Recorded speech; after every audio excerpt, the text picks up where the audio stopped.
Assalamualaikum warahmatullahi wabarakatuh. Perkenalkan, saya Rinya Anggraini, perwakilan dari kelompok 5 kelas 3 E-Manajemen.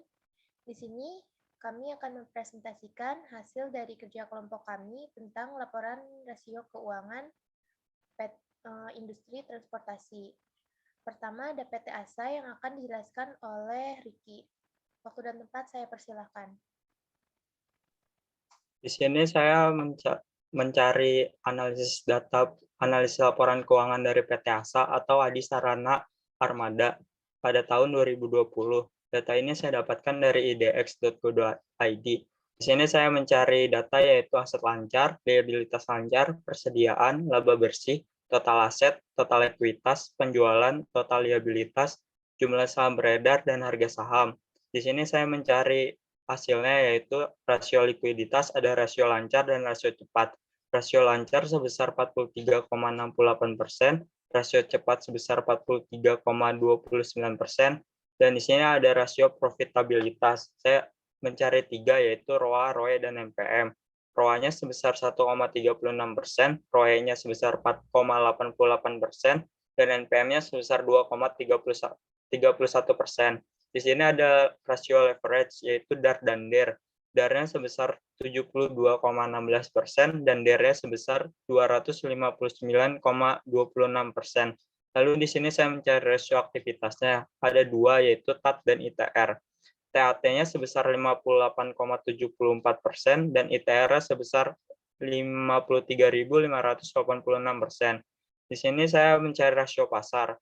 EPS sebesar Rp20,69, PER-nya sebesar Rp30,69, dan PBV-nya sebesar Rp1,50. Sekian dari saya. Berikutnya akan dijelaskan oleh teman saya. Oke, dilanjutkan oleh saya. Saya akan menjelaskan perhitungan analisis laporan keuangan PT CMMP. Yaitu ada rasio likuiditas, ada rasio lancar sebesar 3,48%, sama rasio cepat ada 2,20%. Terus ada rasio profitabilitas, yaitu ada ROA sebesar 46,10%, ROE ada 96,30%, dan NPM ada 173,99%. Berikutnya ada rasio leverage. Itu ada DAR sebesar 147,86%, ada DER atau DER ada sebesar 308,92%. Berikutnya ada rasio aktivitas, ada TAT sebesar 0,26 dan ITR sebesar 25,32. Berikutnya ada rasio pasar, ada EPS sebesar Rp296,98, ada PER sebesar 0,70 rupiah, dan PBV ada sebesar 0,68 rupiah. Berikutnya ada dilanjutkan oleh Bella. Baik, di sini saya akan menjelaskan perhitungan analisis laporan keuangan PT BPTR 2020. Ada rasio likuiditas, rasio lancar, dan rasio cepat. Rasio lancar 21,85%, rasio cepat 21,70%. Rasio profitabilitas ada ROA, ROE, dan NPM. ROA 1,00%, ROE 2,11%, NPM 3,20%. Dan ada rasio leverage, ada DAR, ada DER. DAR 58,14%, DER 127,60%. Dan ada rasio aktivitas, ada TAT dan ITR. TAT 0,30, ITR 689,06. Rasio pasar ada MPS, ada PER, dan PBV. MPS ada Rp3,32, dan PER ada Rp24,37, PBB ada Rp0,51. Selanjutnya akan dilanjutkan oleh Rini. Baik, di sini akan saya jelaskan tentang perhitungan analisis laporan keuangan dari PT Garuda Indonesia. Di sini terdapat rasio likuiditas, yaitu rasio lancar dan rasio cepat. Rasio lancarnya sebesar 0,12 atau 12,49%, dan rasio cepatnya sebesar 0,10 atau 10,04%. Lalu di sini juga ada rasio profitabilitas, terdiri dari ROA, ROE, dan NPM. ROA sendiri sebesar 0,23 atau 23,23%, ROE-nya sebesar 1,29 atau 128,99%, dan NPM-nya sebesar 1,68 atau 167,95%. Lalu di sini juga ada rasio leverage. DAR terdiri dari DAR dan DER. DAR-nya sebesar 1,18 atau 118,01%, dan DER-nya sebesar 6,55 atau 655,32%. Lalu di sini ada juga rasio aktivitas, terdiri dari TAT dan ITR. TAT-nya sebesar 0,14 dan ITR-nya sebesar 14,19. Lalu yang terakhir ada rasio pasar yang terdiri dari EPS, PER, dan PBP.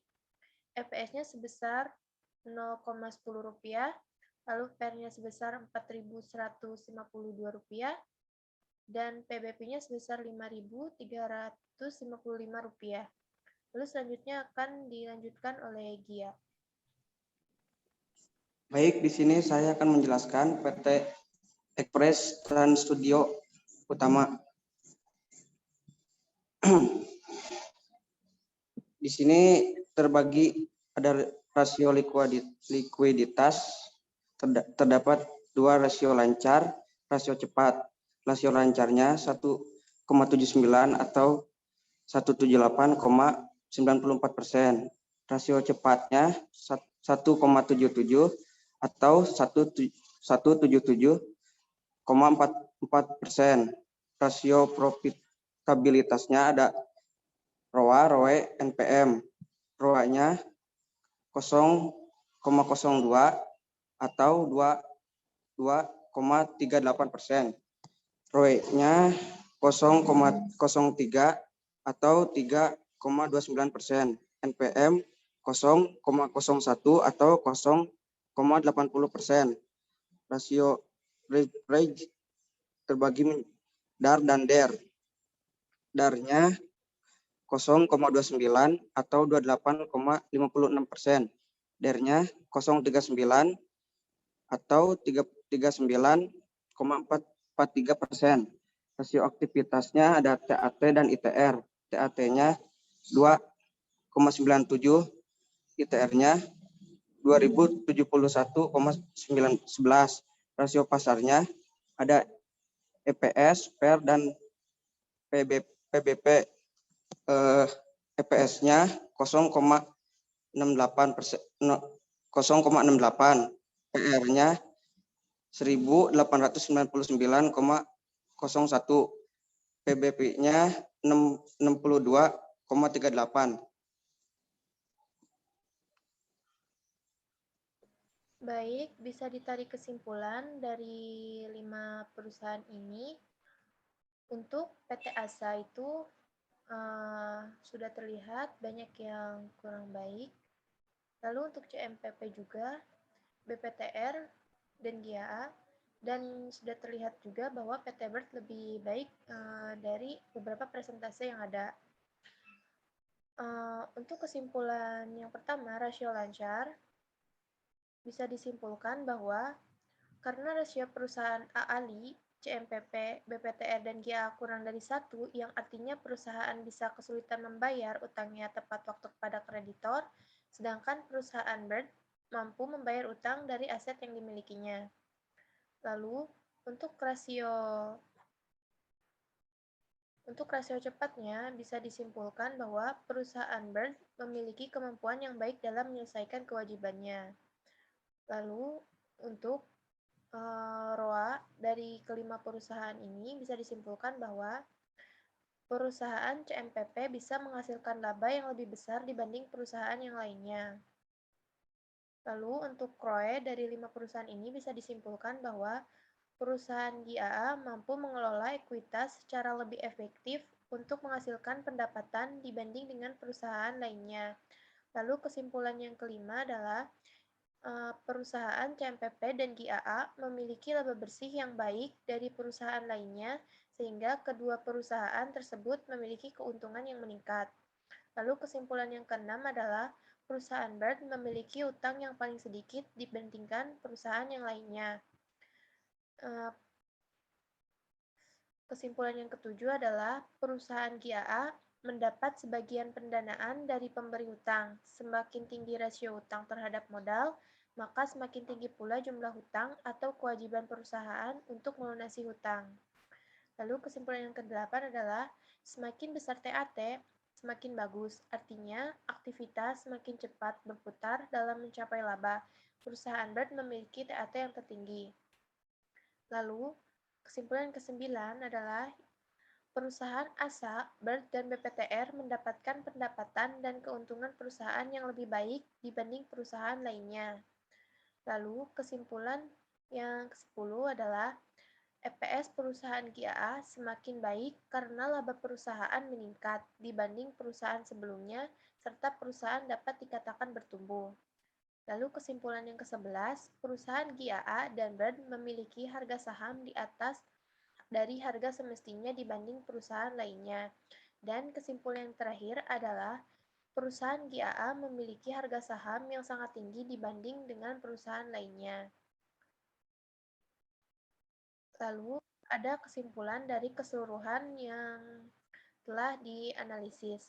Dari banyaknya perusahaan yang diteliti, hanya perusahaan Bird yang cukup baik dalam beberapa hal, terutama rasio likuiditas, karena perusahaan ini mampu membayar hutang dari aset yang dia miliki.